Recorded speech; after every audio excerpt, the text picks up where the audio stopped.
Hello friends, मैं हूँ सुनीता। मेरे चैनल हिंदी लोकगीत में आपका स्वागत है। मैं आज हल्दी गीत सुनाने जा रही हूँ। अगर ये वीडियो पसंद आए तो प्लीज़ लाइक, कमेंट, सब्सक्राइब करें और सब्सक्राइब के बगल में बेल आइकन है, उसे प्रेस करना ना भूलें, जिससे कि मेरे नए वीडियो की नोटिफिकेशन आपको मिलती रहे।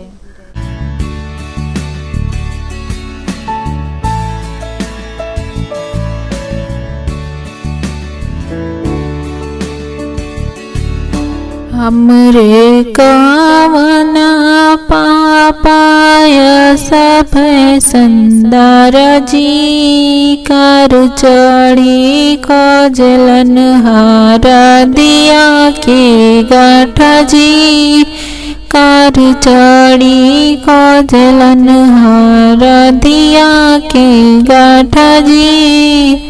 हमरे कावन पापाय सब संदर जी कर चढ़ी खजलन हार दिया के गाठा जी कर चढ़ी खजलन हार दिया के गाठा जी।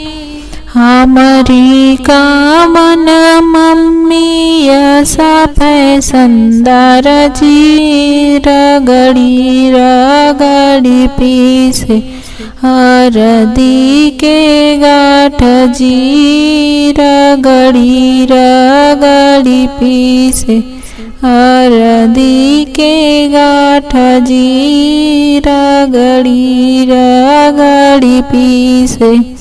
हमरो कावन बेटिया ससुकुवर जी सहई न जानली हर दिया के झाका जी सहई न जानली हर दिया के झाका जी सहई न जानली। हमरे कावन चाचाय सब संदर जी कर चढ़ी खजलन हार दिया के गाठा जी कर चढ़ी खजलन हार दिया के गाठा जी कर चढ़ी खजलन।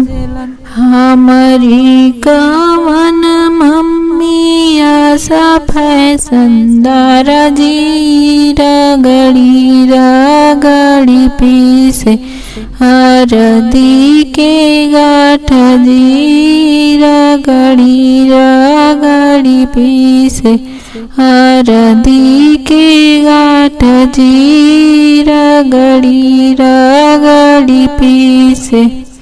हमरो कावन बेटिया ससुकुवर जी सहई न जानली हर दिया के झाका जी सहई न जानली हर दिया के झाका जी सहई न जानली।